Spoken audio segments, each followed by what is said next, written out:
Hey guys, thanks for tuning in to another video on ForgottenWeapons.com. I'm Ian McCollum, and today we have another edition of Adventures in Surplus. This is, of course, based on this batch of rifles that I picked up at the February Rock Island Regional or Sporting and Collectors Auction, and I figured you guys might be interested in taking a look at the 4 different guns that came in that lot. Now, this one I had initially written off as basically the one junk rifle of the batch. So the way auctions with lotted rifles typically work, there are a couple things you have to keep in mind, a couple caveats. So an auction house, as a general rule, at least the reputable ones, cannot mix guns of different consigners in the same lot, because then you end up with, okay, someone pays X for the lot, how do you split that between consigners? There's absolutely no way they can ever figure out a way to do that equitably. So every lot is all from a single consignor. Most consigners are going to give them, most of the time, like a whole collection, or at least a lot of the time. Often if it's an estate in particular, you'll get the whole collection, and nobody really has only really good stuff in their collection. Everyone who collects has picked up an assortment of kind of junk, whatever, not so great stuff. And so if the auction company lotted all those junk guns together, well, no one would buy it. So instead what they do is they make sure that every lot has some good, cool, collectible, desirable stuff, and then, depending on how many uncool, undesirable guns they have from the consignor, they'll sprinkle them in across all the different lots to ensure that they all get sold. So this lot that I bought had a couple of particularly desirable guns. It had the Kar 98A from World War I, and it had a mid-war production German Kar 98K from World War II. This, I figured, was the garbage one. And it turns out, well, it looks like junk. It's actually not sporterized, which is what I had originally assumed. So just a very brief background on this. This is a model of 1891 Argentine Mauser. And in fact, the Argentines went initially trying to buy Mauser 7184s. That's the tube-fed repeating Mauser. They were trying to buy them in 11mm Remington to match the rolling block rifles they already had. And they actually spent a couple of years really trying really hard to buy that. And nobody was willing to deal with the complexities of tooling up a Mauser 7184 in this weird cartridge, knowing that the rifle is already obsolete. They'd never sell them to anyone else, and it's Argentina. They weren't trying to buy all that many. Anyway, what Argentina ended up doing is basically just taking the Belgian experience, the Belgian trials commission's work, which resulted in the adoption of the model 1889 Mauser by Belgium, and they just copied it. They're like, works for Belgium, works for us. They ended up making a few changes. The Belgian Mausers had an external barrel jacket on them, which it was discovered within just a couple of years wasn't actually that great of an idea.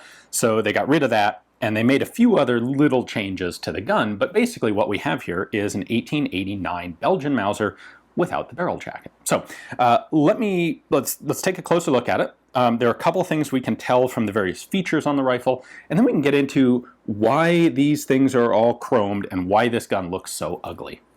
So what can we learn about this rifle? Well, right off the bat, we can see here that the serial numbers are matching on the receiver, the barrel, and the stock, which means it hasn't been too messed with. We have a prefix of K.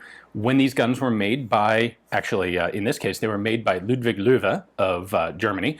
The Argentines tried to get them through the Mauser company, but Mauser was busy making Turkish rifles, and so they basically subcontracted the order to Ludwig Löwe, who made them on Mauser's behalf, basically.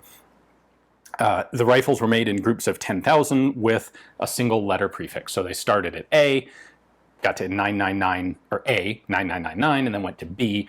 K means that this rifle was actually part of the second batch of guns that were produced, right at the beginning of the second batch, and this particular rifle would have been made in 1894. The other serial number we would be particularly interested in is on the bolt, and this is also matching. So this is, in fact, a fully matching gun, which is pretty cool. We have the remains of an Argentine crest here on the receiver, which is also nice. Later on, early imports of these guns had the crests intact. Later on, Argentina decided that they wanted to destroy the crests. For example, on Mannlicher 1905 pistols that came out of Argentina, the crests are almost always ground off, which is unfortunate. It's really a bummer. It's cool to have one that's intact. However, this crest is very heavily worn, which will perhaps make sense when we talk about why this thing is so badly chromed. A couple other features to point out briefly. There is this locking screw that prevents the magazine from falling out under really any circumstances. That was added to the design in 1893. And at the same time, the extractor was slightly redesigned. So the original extractor was right in the top of the bolt. They had problems with the extractor tension. They solved those in part by moving it over here. They also relieved the right-hand locking lug. When they were first produced, the locking lug came all the way out to the front of the bolt. That was shortened also in 1893. We have a long pattern of handguard on here. The original production of the rifles had a handguard that was only about half as long. By 1895, they made this change. They found basically the short handguard left too much of the barrel exposed, and it was too easy to still burn yourself if you did a bunch of shooting and then went to grab the rifle to move. And at that same time, they also adopted a fully steel cleaning rod where the originals had a brass tip on them. And then, lastly, there was a major update done about 1910, or initiated in 1910. It took a little while to actually get done on all of the guns, and that is to modify the sights to use Spitzer ammunition. So when this was originally adopted, it used the 7.65 Mauser cartridge, which was a big round-nosed bullet, as were most rifle cartridges at the time. They went to Spitzgeschoss, or Spitzer, or pointed bullets in 1910.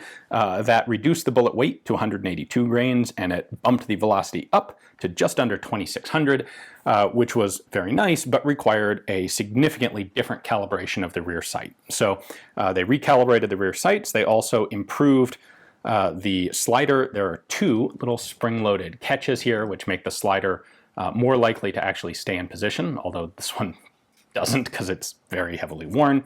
Originally there had been a second little fold-up notch here, and that's been removed as part of the recalibration. So what we see from all this in general is that this is a rifle that went through basically all of the official upgrades that Argentina did to its service rifles.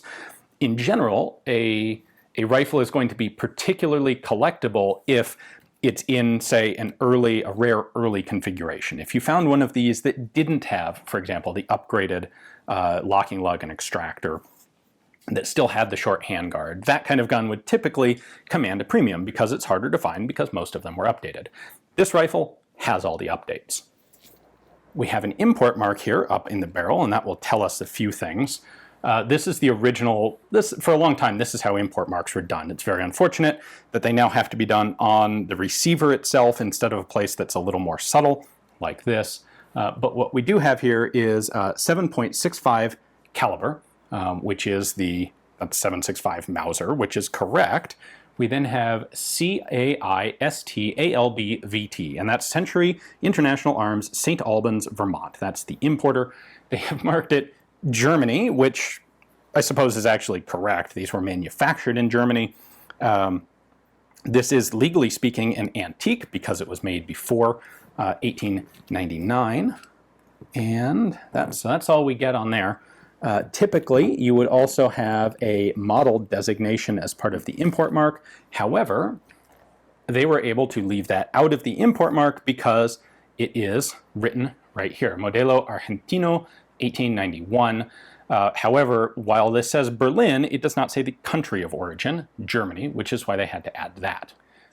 And what it also has is this really terrible condition chroming that was done on basically all of the small parts. So the receiver and the barrel are left blued. The bolt was originally in the white.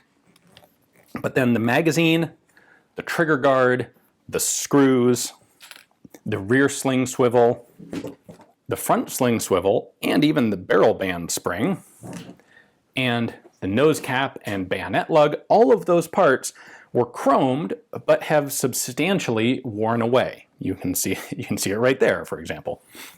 Even the butt plate was in fact chromed, although virtually all of the chrome is gone, and the bottom of the butt plate has really been pretty heavily beat up. If we look over here on the right side, the wear on the magazine is particularly bad, and this made me start kind of wondering, because I initially assumed that this was someone's one-off experiment in how to refinish parts, and they probably just did a bad job of it, and they figured an 1891 Argentine Mauser was a gun that wasn't really worth anything and didn't hurt to mess up.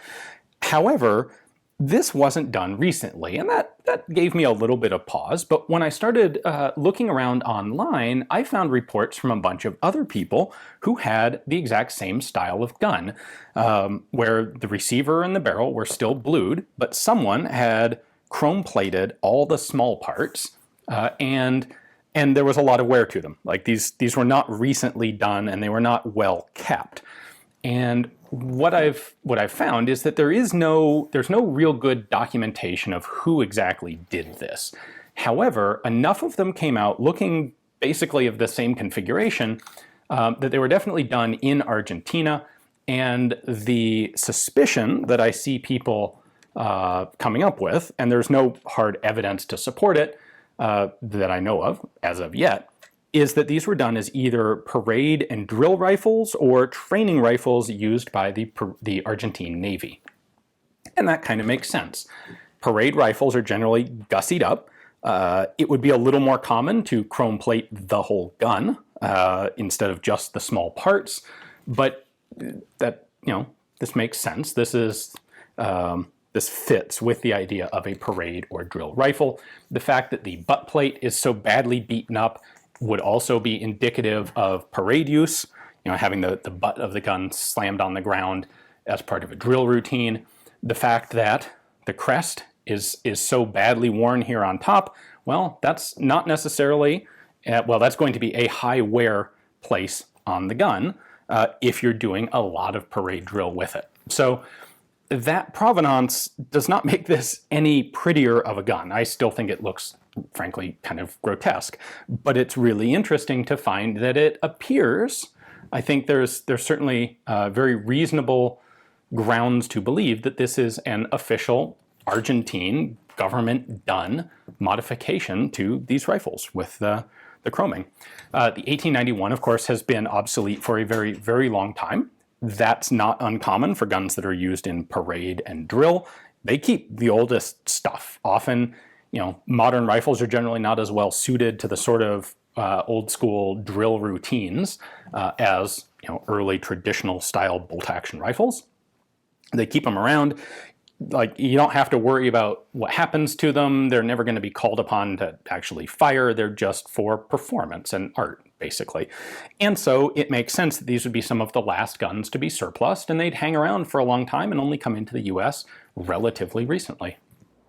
When I initially bought this rifle, I didn't really have high hopes for it in terms of a video like this. I figured, well, here you go. Here's kind of the crap you sometimes get. People do weird stuff to rifles for no reason. And actually, this has turned out to be a far better video example, I think, and a far better story about adventures in surplus than I had initially expected, because this is one of those things where we know that this is a thing. This isn't a one-off done by some gunsmith here in the US. This was definitely done in Argentina, but we don't yet really know exactly who or how many or when, which is not that uncommon for surplus rifles. There's a lot of stuff that's very well documented, and then there's plenty of stuff that we just don't really know.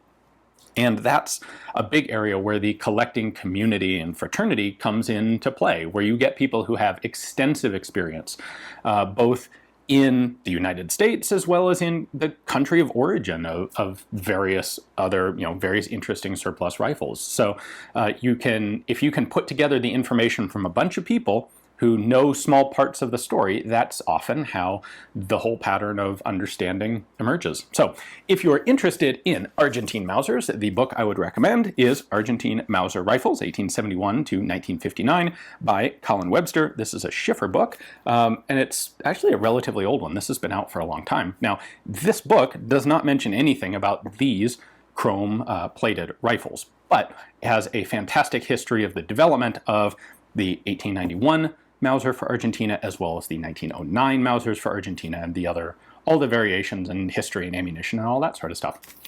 Anyway, hopefully you enjoyed today's episode. Thanks for watching.